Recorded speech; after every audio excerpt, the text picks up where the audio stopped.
In the previous session, we discussed about the integration of metabolism general aspects. Now, in this session, I will be discussing about the integration of metabolism at cellular level.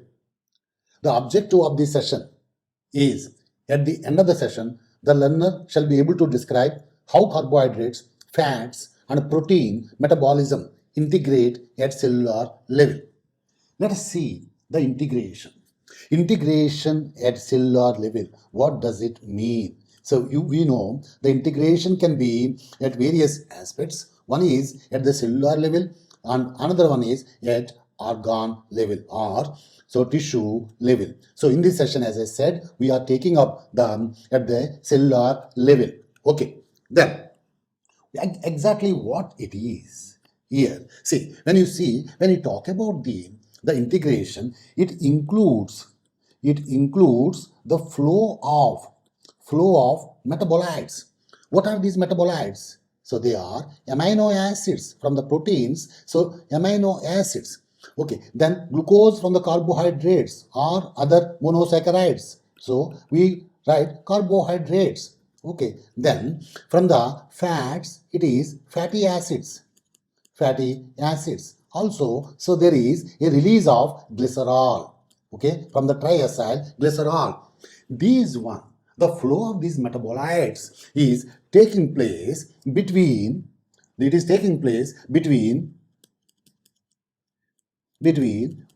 different metabolic pathways. Various metabolic pathways are there. So different pathways, not only this one, many other metabolites, they are included. They takes place in the cell. So there is the flow of metabolites in the different metabolic pathways in the cell. Okay, in the cell. Okay, let us see. It also, when you talk about in more clearly, it includes. So let us see, it includes. So in the point of view of the carbohydrates, okay, it includes the conversion of carbohydrates into what? The conversion of carbohydrates into proteins. Okay, first amino acids and to the proteins in the formation of proteins. Okay, then proteins can split into amino acids, leads to formation of carbohydrates. Like carbohydrates leads to the formation of fats, and fats can lead into the formation of carbohydrates, glycerol, or chain fatty acids. Okay, from the proteins, it is fats. So now let us see how it is taking place at the cellular level. So then we can say integration, okay, of metabolism, integration of metabolism of, okay, so carbohydrates, okay, fats and proteins. Let us see, these are carbohydrates, okay, then fats and proteins. Let us study in this one. So I will make it very simple. Let us say, so this is the one way of presentation. Okay, here it is proteins. So this is carbohydrates, this is lipids. Okay, proteins, then carbohydrates. It is carbohydrates, this section, and this is lipids. Okay, lipids. Okay, then let us see here. Here in this one, let me first deal with the carbohydrates. Carbohydrates in the digestion absorption converts into glucose. Okay, then what is the fate of the glucose? Glucose goes to the glycolysis and leads to glyceraldehyde,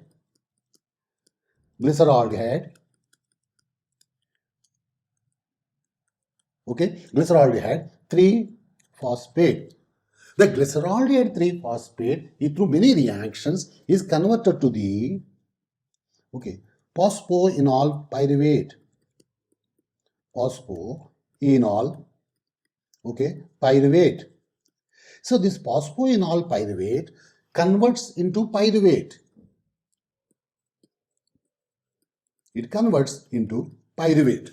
Okay, Then what is the fate of this pyruvate? What is the fate of this pyruvate? So the pyruvate, so in irreversible reaction, we say this is the irreversible reaction, pyruvate. Okay, so leads to formation of acetyl CoA. Irreversible reaction leads to formation of acetyl CoA. What is the fate of this acetyl CoA? The acetyl CoA enters Krebs cycle, that is tricarboxylic acid cycle, leads to formation of citrate. The citrate is converted to alpha ketoglutarate. Okay, then alpha ketoglutarate. So I'm mentioning very few steps and leads to formation of succinyl CoA. The succinyl CoA is converted to fumarate.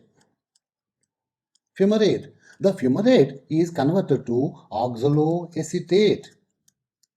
It is converted to oxaloacetate. With the help of the oxaloacetate, acetyl CoA converted to citrate. This is what we call Krebs cycle.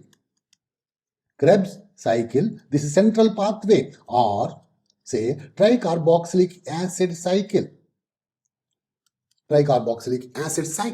Okay, in this way, so a complete metabolism is taking place.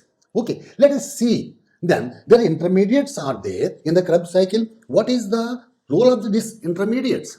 Once this acetyl CoA is formation takes place, what are the other nutrients like fats, lipids, what they are going to do? Let us see here. From the lipids, the major one is triacylglycerol. The triacylglycerol, when breakdown is taking place, leads to glycerol and fatty acid. The glycerol can be converted to glyceraldehyde. So then it can be converted back to glucose. Glucose. Okay, then what happens to these fatty acids? The beta oxidation of fatty acids. Let us see the beta oxidation of the fatty acids. In the beta oxidation of fatty acid, here you can see in the beta oxidation, end product is acetyl coenzyme A. See, the collection point is there, the collecting point is there. So that is the one aspect. Then this acetyl CoA goes to the citric acid cycle. Then let us see about the proteins. The proteins which are converted to amino acid. The amino acids, some of the amino acids which can also produce pyruvate, which also can produce the acetyl coenzyme A. Some amino acids, some of the branched chain amino acids, they can produce the acetyl CoA. Let us see. So leads to formation of acetyl CoA. That means the carbohydrates can produce acetyl CoA, fat is also can convert acetyl CoA, goes to the citric acid cycle, a common pathway. Okay, through that the catabolism is taking place. Okay, ultimately in the Krebs cycle, acetyl CoA, 2-carbon compound, enters it completely metabolized. Okay, let us see. Then, can glucose be synthesized back? Yes, glucose can be synthesized. So what happens here? We have the oxaloacetate. So from the oxaloacetate, when you talk about the oxaloacetate, this oxaloacetate, okay, can be converted to phosphoenol pyruvate. The gluconeogenesis pathway. The difference between glycolysis and gluconeogenesis is 4 reactions. Okay, so the phosphoenol pyruvate can be formed. The phosphoenol pyruvate, when it can be formed, so it can be converted back to glucose. That is the process we call it gluconeogenesis. One glucose formation takes place, polymerization of glucose, then leads to the carbohydrate. Okay, then the next one is, so fatty acids. Can fatty acids, can they be synthesized? Yes. From the acetyl CoA, that leads to formation of malonyl CoA. The malonyl CoA can again go back and combine with glycerol leads to formation of triacylglycerol. Leads to formation of triacylglycerol. See how beautifully it is organized, how much the coordination which is taking place among the various metabolites. Okay, let us see the role of the intermediates of Krebs cycle from the ketoglutarate. So glutamate can be synthesized. So amino acids can be synthesized. That is the one aspect. So from the various amino acids, alpha ketoglutarate can be produced. Like from the fumarate, amino acids can be produced. From the amino acids, so fumarate can be produced. Fumarate amino acids can be produced. Let us see, can fatty acids can give the synthesis of glucose, because the intermediate once oxaloacetate is there that can participate in gluconeogenesis. Can fatty acids can also produce the glucose? Yes, but not the even chain fatty acids. It is the odd chain fatty acids, odd numbered fatty acids, that is 3, 5, 7, like that. They produce propionyl CoA. The end product is oxidation. The oxidation, they produce propionyl CoA. The propionyl CoA can be converted to the succinyl CoA. Then amino acids also can give the propionyl CoA. That means, so there are glucogenic amino acids are there. And these amino acids can be converted to glucose. That means carbohydrates can be converted to amino acids into proteins, and proteins can split into amino acids, and amino acids can give the glucose and carbohydrates. Okay, then the amino acids, they can produce the acetyl CoA. From the acetyl CoA, fats can be synthesized, fatty acids can be synthesized, acetyl CoA can go to the Krebs cycle. Okay, so as you know, glucose can produce either proteins and also fatty acids. This is how the integration at the cellular level is taking place. Let me summarize. In this session, we discussed about the integration of various metabolites at the cellular level. The objective was, at the end of the session, the learner shall be able to describe how carbohydrate, protein, lipid metabolism integrate at cellular level. Okay, integration at cellular level includes flow of carbohydrates, fatty acids, and glycerol, amino acids, and other metabolites, okay, into between two metabolic pathways, two or more metabolic pathways in the cell. Okay, it includes conversion of carbohydrates into proteins and proteins into the amino acids into the carbohydrates and carbohydrates into fats and fats such as odd numbered fatty acids and glycerol into the carbohydrates, their interconversion. Then we have discussed in detail how it is taking place. So proteins, carbohydrates, lipids. Okay, we took up first carbohydrates and the monosaccharide glucose. Glucose to the glycolysis in the process converts into phosphoenol pyruvate, then pyruvate by the action of pyruvate dehydrogenase converting into the acetyl coenzyme A.